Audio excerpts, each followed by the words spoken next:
यज्ञे च सुरेन्द्रे च कौशिके पाद संस्पृशि निर्विशेष मनस्काय श्री वीरस्वामिने नमः।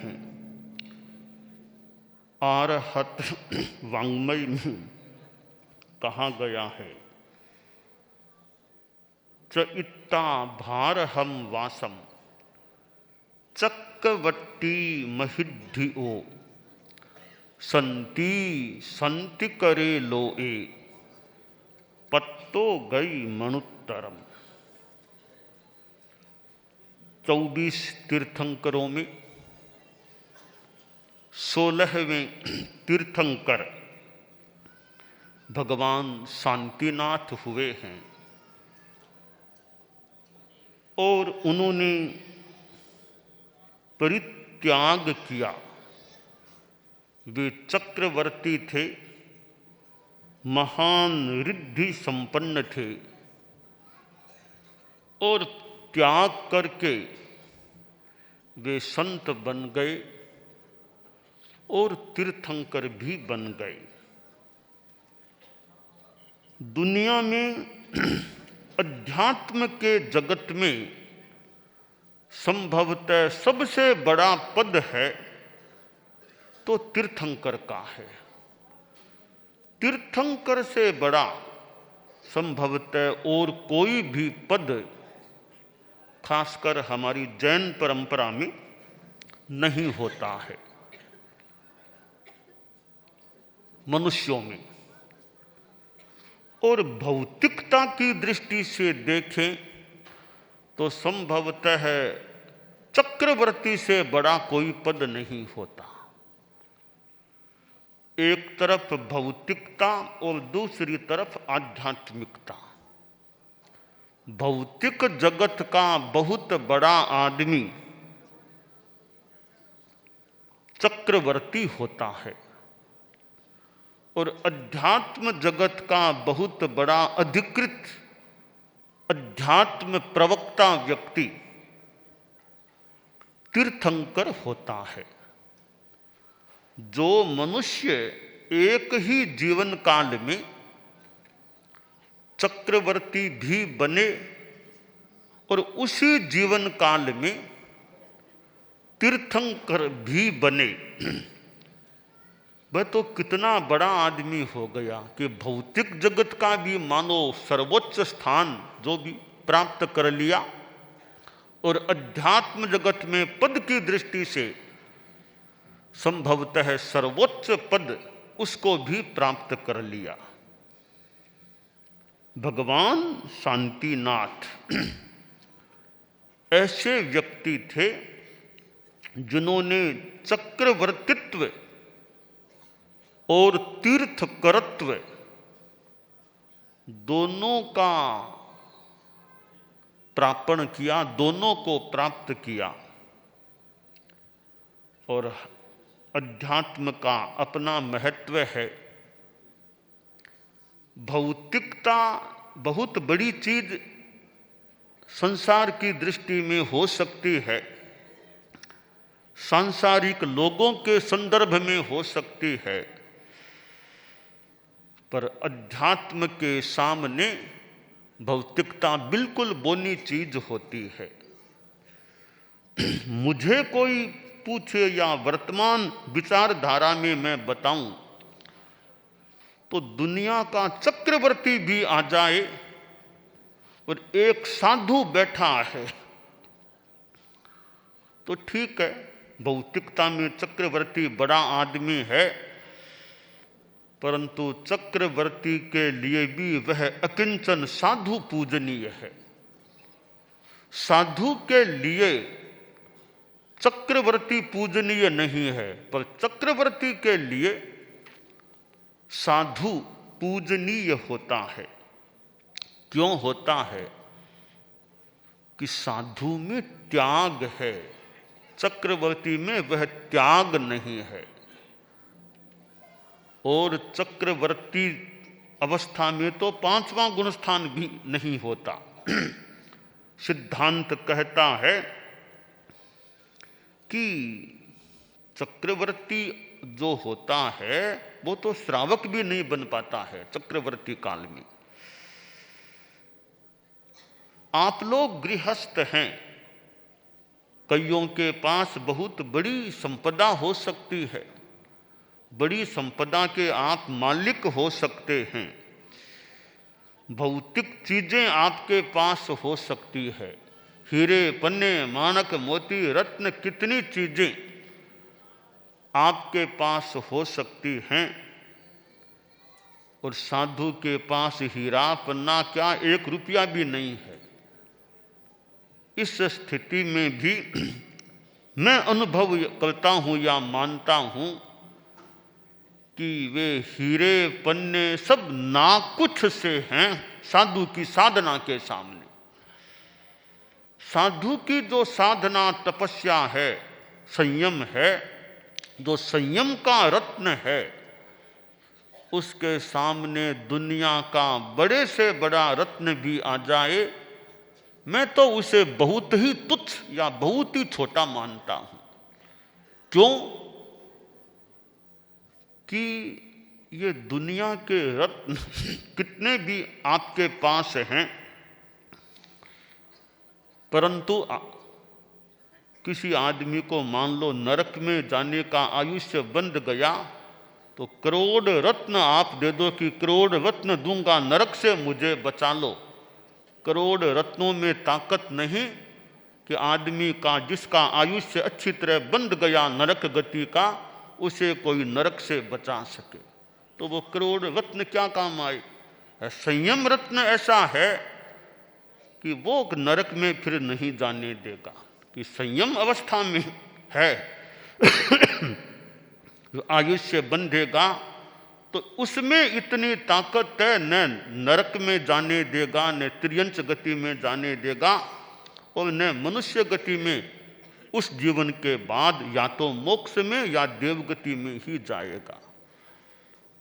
तो वे रत्न इस जीवन में भले काम आ जाएं, आगे क्या काम आएंगे? आगे तो वो संयम की साधना है, वो काम आ सकती है।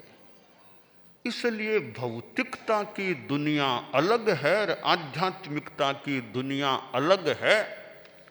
बस होना यह चाहिए कि भौतिकता की दुनिया में रहने वाले व्यक्ति पर अध्यात्म का प्रभाव रहना चाहिए, कि भौतिकता के साथ भी आध्यात्मिकता कैसे नत्थी की जा सके, कैसे जोड़ा जा सके।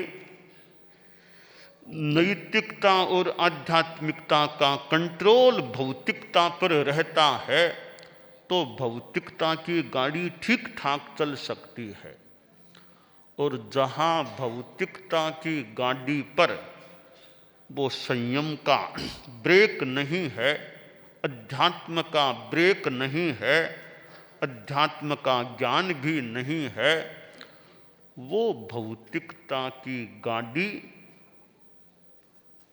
खतरनाक सिद्ध हो सकती है। पता नहीं कहाँ ले जाकर एक्सीडेंट करा दे वो गाड़ी।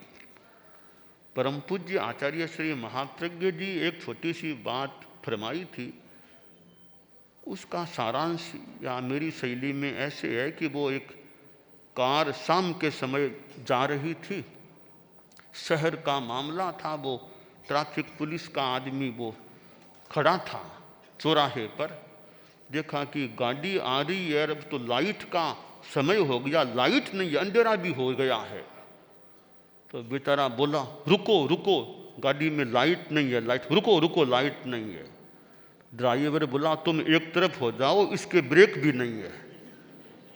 तो ब्रेक, लाइट भी नहीं रे, ब्रेक भी नहीं, वो तो कितनी खतरनाक कार हो सकती है। तो हमारे जीवन की यह गाड़ी है। ठीक है, आप लोग गृहस्थ हैं, थोड़ा भौतिकता भी गृहस्थ जीवन में उसका प्रभाव भी हो सकता है, पर अध्यात्म, संयम, नैतिकता ये ऐसे तत्व हैं कि वो अध्यात्म विद्या की लाइट नहीं है तो यानी गाड़ी में प्रकाश नहीं है, लाइट नहीं है, और वो संयम नहीं, यानी गाड़ी में ब्रेक नहीं है, तो बिना लाइट बिना ब्रेक की कार गाड़ी खतरनाक हो सकती है। इसी प्रकार ज्ञान के प्रकाश से शून्य और संयम के नियंत्रण से शून्य जीवन की गाड़ी भी खतरनाक हो सकती है। आदमी को, जो गृहस्थ है, अर्थ भी चाहिए। गारहस्थ्य में पैसे का भी महत्व है और भौतिक जगत में पैसे का बड़ा साम्राज्य है। कहा तो यहां तक गया कि ऐ पैसे तू ईश्वर तो नहीं, ऐ पैसे तू ईश्वर तो नहीं, पर ईश्वर की कसम ईश्वर से कम भी नहीं, पर ईश्वर की कसम ईश्वर से कम भी नहीं।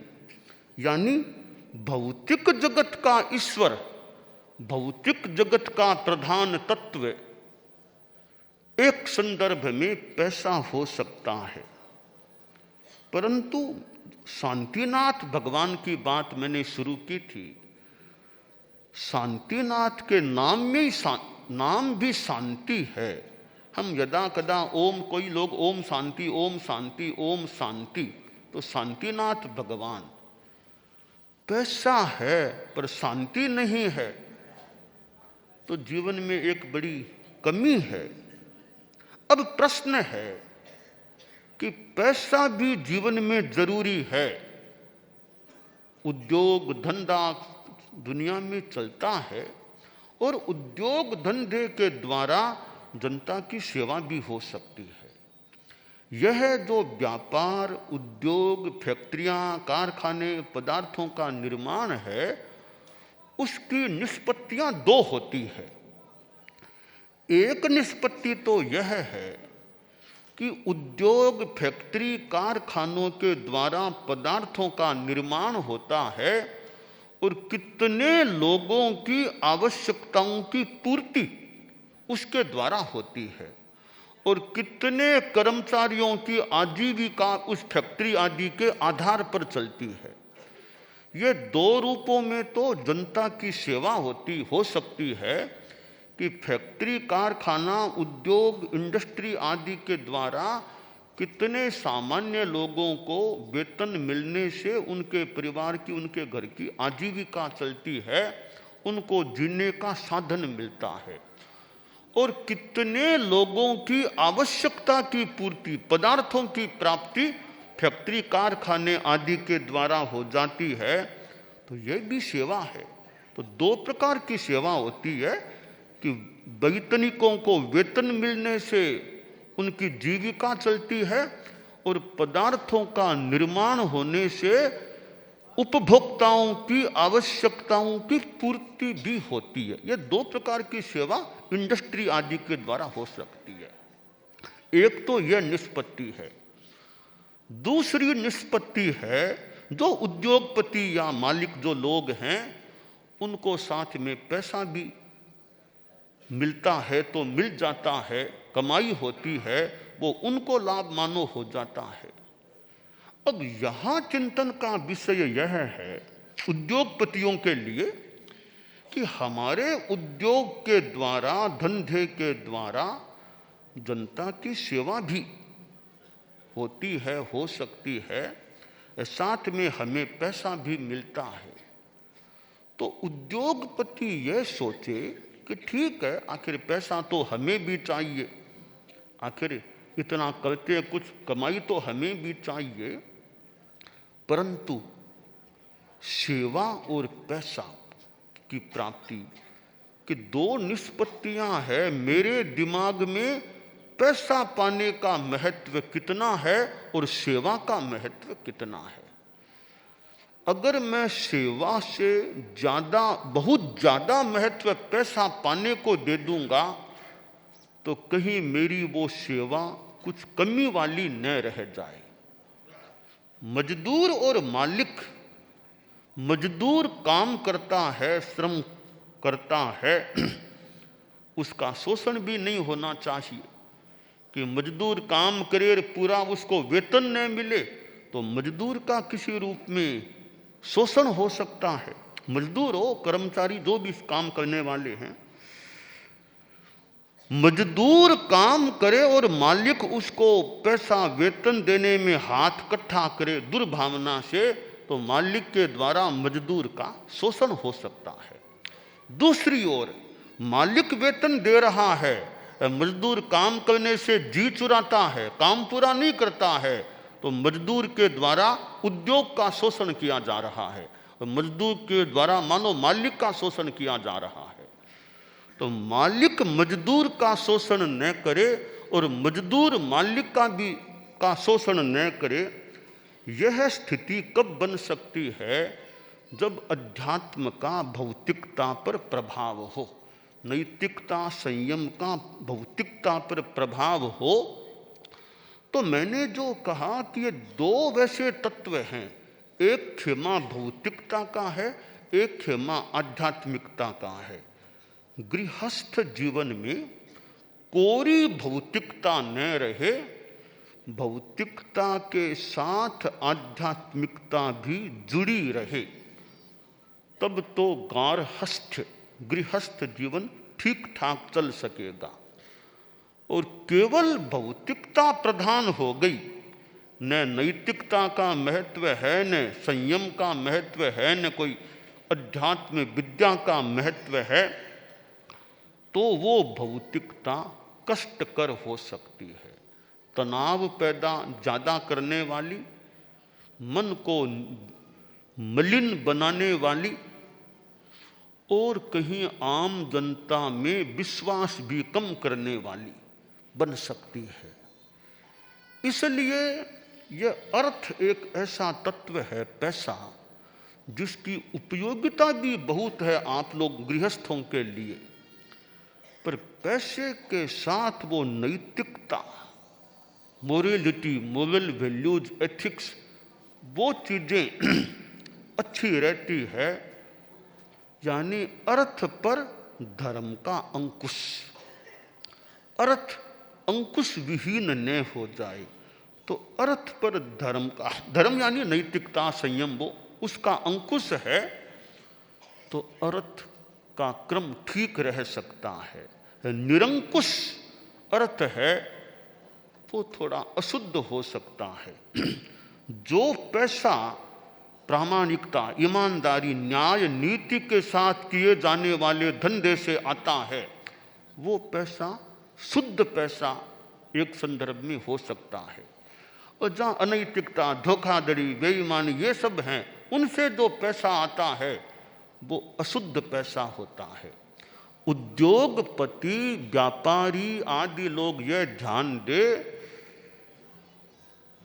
कि मेरे यहाँ पैसा आए, अशुद्ध पैसा न आए। हाँ, शुद्ध पैसा तो मान लो चाहिए, गृहस्थ हैं, अशुद्ध पैसे को स्थान न मिले, यह संकल्प हो जाए, तो वो जीवन में एक प्रकार के अच्छे गुण या गुणवत्ता भी रहती है, पैसा भी शुचि पवित्र हो जाता है, आत्मा अच्छी रह सकती है। तो साधुओं का तो ठीक है, अलग ही जीवन है, पे तो जो पैसे के त्यागी हैं उनके तो कोई पैसे से ऐसे मतलब होना ही नहीं चाहिए सामान्य रूपेण।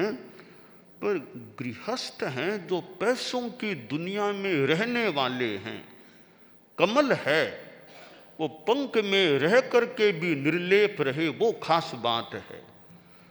तो ये उद्योगपति, व्यापारी, आप लोग जो पैसे की दुनिया में रहने वाले हैं, वो पैसे के साथ रहते हुए भी कैसे अनासक्त, निर्लेप और नैतिकता संयम के सिद्धांत से युक्त रह सके, इस पर चिंतन रहता है, तो वो एक अच्छा जीवन, अच्छा उद्योग, अच्छा धंधा, अच्छा यानी अशुद्धता से रहित पैसा, वो स्थिति बन सकती है। तो यह शांति है, आध्यात्मिकता की पुट जीवन में है तो शांति रह सकती है, वरना तनाव, मानसिक व्यथा, चिंता, भय, वो स्थितियां ज़्यादा पैदा हो सकती हैं। मेरी सारी बात का सार यह है कि भौतिकता पर आध्यात्मिकता का अंकुश बना रहे तो भौतिकता की गाड़ी ठीक ठाक रह सकती।